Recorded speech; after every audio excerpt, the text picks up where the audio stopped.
Hi, everyone. I apologize. I missed another week, but I'm getting better and I'm a little settled now. I'll explain what that means soon.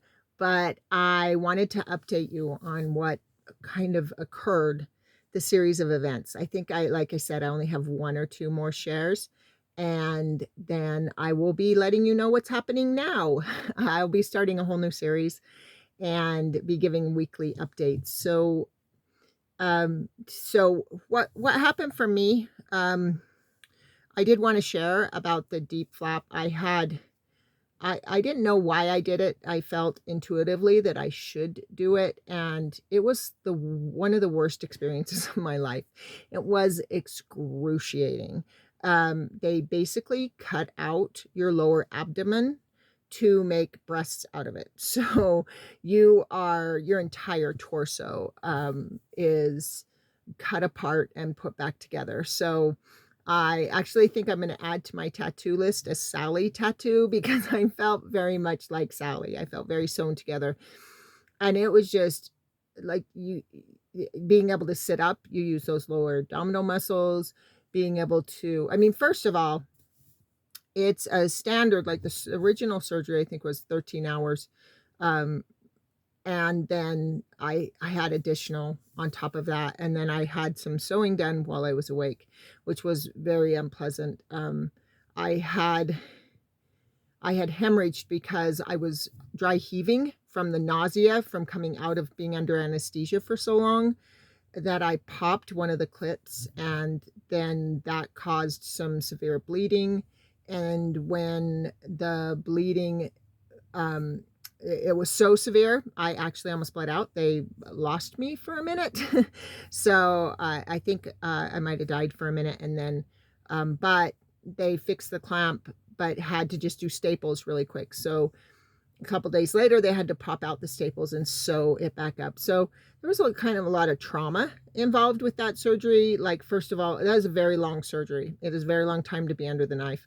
And so there's a lot of trauma with that. And then there's the trauma of the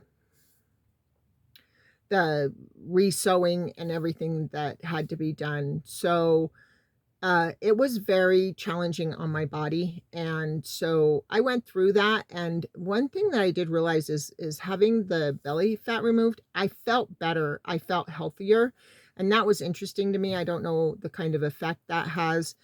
You have more neurons actually in your stomach than in your brain, and so that's a huge study right now is the neurons of the stomach, and fight or flight is the brain, and then you have rest and digest, which is your stomach. And so your stomach does it, they're calling it your second brain, and it might be a primary brain. Who knows? But what I do know is that I had a dramatic difference in how I felt, and that I think intuitively is why I needed to do it.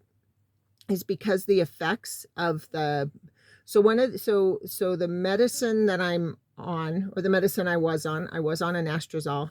Um, I'm on Exemestane now, I think is what it's called, but Exemestane.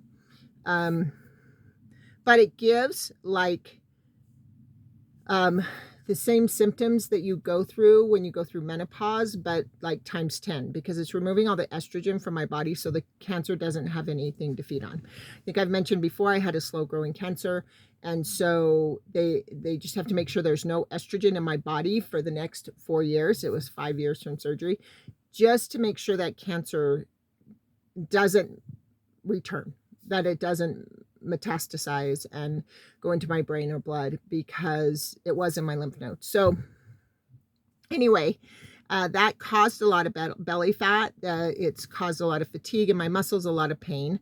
I think I've talked about that. It's pretty miserable stuff, but it's vital to me to make sure all of the cancer cells are dead. So I'm just working my way through it, and luckily I have brain chemistry to help it alleviate it as much as possible. It is a hormone thing, so it's an interesting dynamic to explore. But basically, I'd gone through that surgery just to kind of let you know what was happening. my dad's condition was worsening, and I was undergoing the surgery, and I took like 3 weeks to recover. I really thought a week would be enough. I think I took 2 weeks pretty much in bed. And then I don't know whether I took 1 week or 2 weeks extra at work. So I either took 2 or 3 weeks off of work to recover. Maybe it was just 2 weeks and felt like more to me. Um, but it really did take me several months to start feeling kind of good again. And then you got to work the muscles because the surgery causes all these muscles to tighten up. Plus, there's a lot of scar tissue there, and so I'm doing well now. My lower abdomen occasionally has a weird feeling in it, but overall, it's feeling okay, and I am working out regularly, and so I feel better. But at that time, I was like suffering the lymphedema. I was suffering the side effects of the cancer treatment. I was trying to recover from surgery, and my dad was getting worse. He was falling a lot, and the falls were breaking bones. His dementia affected his muscles and his brain's communication with his muscles.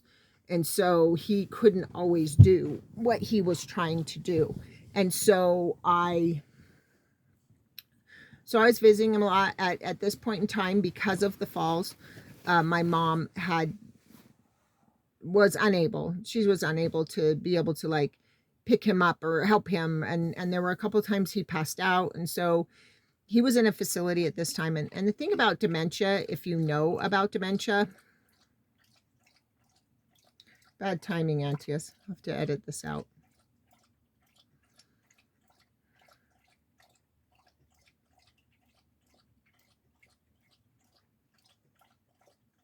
Just waiting for him to finish drinking.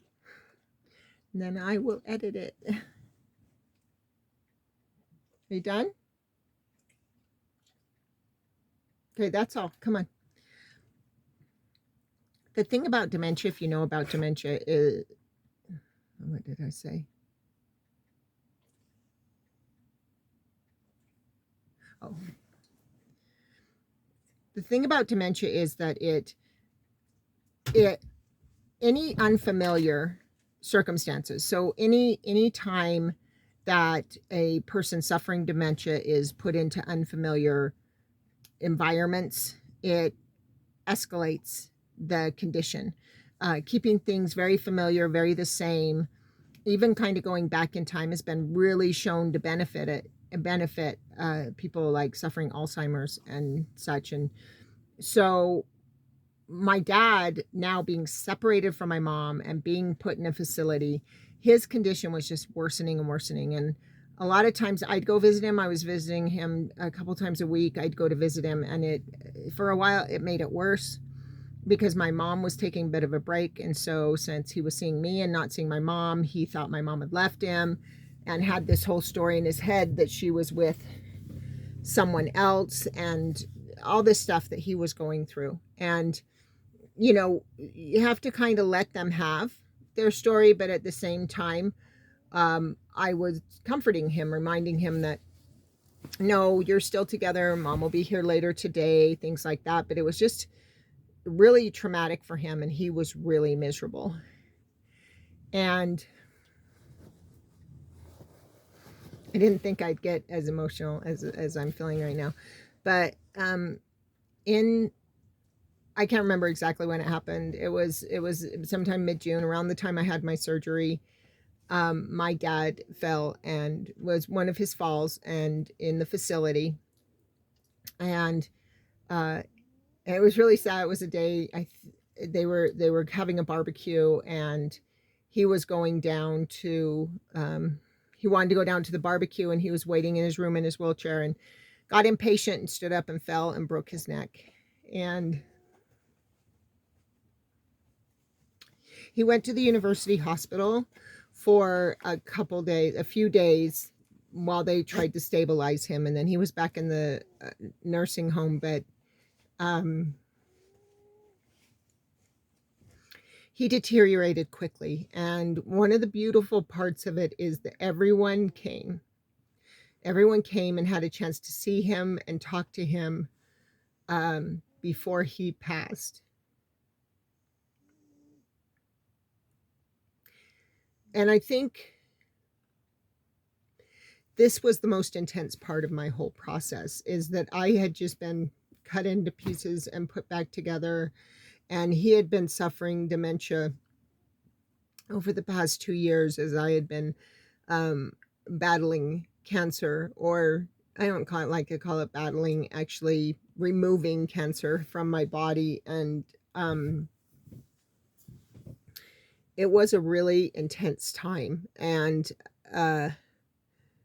things at my where I work, the place where I work is leads by intimidation.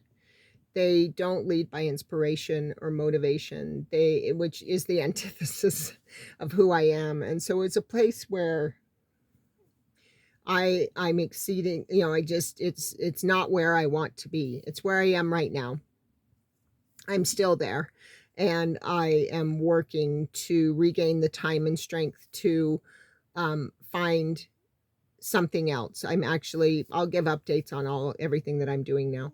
But it was really a challenging time. I was feeling the fatigue and having to treat the lymphedema, having to recover from this, and losing my dad at the same time. And I remember the thing that struck me most was just the very simple fact that I realized I was glad for him, because he was miserable. He kept saying in the last days, I don't want to do this anymore. I don't want to do this anymore. And we all told him, you don't have to. You don't have to do this anymore. Dementia can be a very painful years. It can be years of pain and suffering before the person finally passes.